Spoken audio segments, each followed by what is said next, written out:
السلام علیکم جی. 9 مئی کے حوالے سے ایک بڑا بیانیہ بنایا جا رہا تھا کہ 9 مئی 9 مئی 9 مئی 9 مئی 9 مئی اور خان صاحب کی جو گرفتاری ڈالی گئی، گرفتاری کے بعد جس طرح سے جو ہے ریمانڈ دیا گیا، اس ریمانڈ کے معاملے کو ہم نے اسلام آباد ہائی کورٹ نہیں بلکہ لاہور ہائی کورٹ کے اندر چیلنج کیا. لاہور ہائی کورٹ میں جب یہ چیلنج ہوا تو وہاں پر معزز عدالت نے بھی بڑے اہم ریمارکس دیے اور وہاں پر یہ باتیں بتائی گئی کہ کس طرح جو ہے ایک کیس سے بندہ رہا ہوتا ہے تو دوسرے کیس میں گرفتار کر لی جاتا ہے، ایک کیس میں بری ہوتا ہے تو دوسرے کیس میں گرفتار کر لی جاتا ہے، دوسرے سے بری ہوتا ہے تو پھر تیسرے میں کر لی جاتا ہے. تو عدالت نے کہا پراسیکیوشن کو ڈیفینیٹلی کہ جناب یہ اس سے پہلے بھی نظیریں موجود ہیں کہ اگر ایک شخص ایک کیس میں گرفتار ہوتا ہے اور اس کے اوپر دیگر مقدمات ہیں تو تمام مقدمات میں اس کی گرفتاری جو ہے وہ سمجھی جاتی ہے اور اس کی جو بھی آپ نے سوالات جوابات کرنے ہوتے ہیں، انویسٹیگیشن کرنی ہوتی ہے، آپ مکمل کرتے ہیں. لیکن ایسا کر کے آپ یہ چاہتے ہیں کہ اس ملزم کو یا جس کے اوپر جو بھی الزام ہے اس کو آپ چاہتے ہیں، یعنی کہ خان صاحب کی بات کو کرے کہ ساری زندگی آپ رکھنا چاہتے ہیں کہ ساری زندگی وہ جیل میں رہے. تو یہ اس طرح کی ٹیکٹس جو ہے وہ کیوں کی گئی، کیوں کی جا رہی ہے؟ صرف اس لیے کی جا رہی ہے کہ خان صاحب کو پولیٹیکلی وکٹمائز کرتے ہوئے جیل میں رکھا جائے. لیکن لاہور ہائی کورٹ نے جو فیصلہ دیا ہے، لاہور ہائی کورٹ نے ایک تو جو ریمانڈ دیا گیا تھا اس کو کلعدم قرار دیا ہے اور ویڈیو لنک والے معاملے کے اوپر بھی، یہ ویڈیو لنک کے ذریعے خان صاحب کو پیش کر کے انہوں نے ریمانڈ دیا تھا نا، اس کو بھی کلعدم قرار دیا ہے. تو ان کو بڑا یہ سیٹ بیک ہوا ہے اور بڑا دھچکا لگا ہے یہ فارم 47 والوں کو. لیکن یہاں پر سوال یہ ہے کہ جس طرح سے کیسز بنائے گئے، جس طرح سے فیئر ٹرائل نہیں دیا گیا، جس طرح سے بند کمرے کے اندر 5 دنوں میں 3 سزائیں سنائی گئیں، جس طرح سے تمام کیسز میں یہ نوٹیفیکیشن کر کے کبھی جیل ٹرائل کا کبھی ریمانڈ جو ہے ویڈیو لنک کے ذریعے، یہ آپ کے سامنے کھل کے آ رہا ہے. اور یہ ججز جو انصاف دے رہے ہیں، جو قانون کے مطابق چل رہے ہیں، ہاں اب دیکھیں ایک جج نے فیصلہ دیا نا فوراً ٹرالنگ شروع ہو جائے گی، لیکن جی کہیں سے کہیں سہولت کاری ہو رہی. بھائی اتنی سہولت کاری ہو رہی ہے تو آج عمران خان باہر ہوتے نا.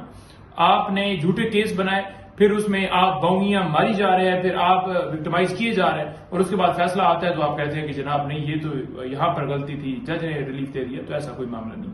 سیکنڈ بات یہ کہ الیکشن کمیشن کے حوالے سے توہین الیکشن کمیشن کیس وہ بھی جیل ٹرائل چل رہا تھا. تو اس میں آج کیونکہ وہ فواد چودھری صاحب کے بھائی جو ہیں فیصل چودھری، انہوں نے چیلنج کیا تھا اس معاملے کو، تو عدالت نے جو جیل ٹرائل ہے اسے کلعدم قرار دے دیا ہے.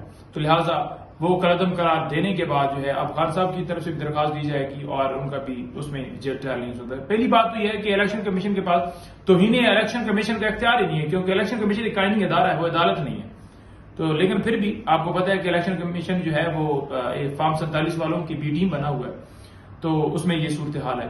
اس کے علاوہ قاضی فائز عیسیٰ صاحب، ان کے خلاف درخواست جو ہے وہ دائر کر دی گئی ہے ریکیوزل کی کہ آپ خان صاحب کے کیسز نہ سنیں. یہ خان صاحب کی طرف سے دائر کی گئی ہے جو کہ گزشتہ روز جو ہے وہ سائن نہیں بلکہ اس سے پہلے سائن ہو گئے تھے، لیکن جیل والے مور نہیں لگا کر دے رہے تھے، تو لہٰذا وہ بھی ہوگی. اور اب جو ہے فوراً اس کے اوپر ڈیسائیڈ کر کے قاضی صاحب کو جو ہے، ویسے تو اخلاقی طور پر پہلے بھی جب کہا گیا کہ آپ کیسز نہ سنیں تو انہیں نہیں سننا چاہیے تھا. کہ اکثر جج کے اوپر جو آپ نے دیکھا سپریم کورٹ میں مختلف ججز جن کے اوپر اگر اعتراض آیا کسی جماعت کے تو وہ پیچھے ہٹ گئے، تو انہیں پیچھے ہٹ جانا چاہیے.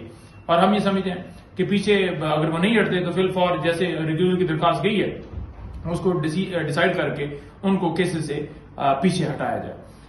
اس کے علاوہ عامر فاروق صاحب کو جا کر کورٹ میں کہا گیا کہ آپ خان صاحب کے کیسز نہ سنیں کیونکہ آپ کے خلاف سپریم جوڈیشل کونسل میں ہم ریفرنس دائر کر چکے ہیں.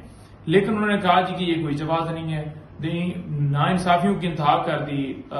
ٹیریان وائٹ کیس کے اندر کیا کیا، اس کے علاوہ باقی درخواستیں اپنے ساتھ رکھ کے کیا کیا، بار بار ہمیں دلاور کو بھجواتے رہے معاملات کو. خان صاحب کو اس توشہ خانہ کیس میں گرفتاری، زمان پارک آپریشن ہوا، 26 گھنٹے کے بعد اس درخواست کے اوپر کہا گیا کہ ٹھیک ہے جی وہاں پر اتنی لوگ جو ہے وہ شیلنگ ہو رہی تھی اور سارا ہو رہا تھا. تو 9 مئی کو گرفتاری جس طرح بلکہ نہیں ہوا، سپریم کورٹ نے کہا کہ یہ بالکل غیر قانونی تھا. وہ کیا گیا وکلا کے اوپر جو کیا اس کے اوپر بھی کہا گیا کہ ہم انکوائری کریں گے اور سارا اس کے اوپر کاروائی کر کے ان کے خلاف کاروائی کریں گے، لیکن کچھ بھی نہیں کیا گیا. تو یہ ساری چیزیں تھی. اس کے باوجود انہوں نے کہا جی کہ بے شک سپریم جوڈیشل کونسل میں چلا گیا لیکن میں کیس سنوں گا، اور نیکسٹ ویک کے لیے انہوں نے وہ معاملے کو ملتوی کر دیا گیا.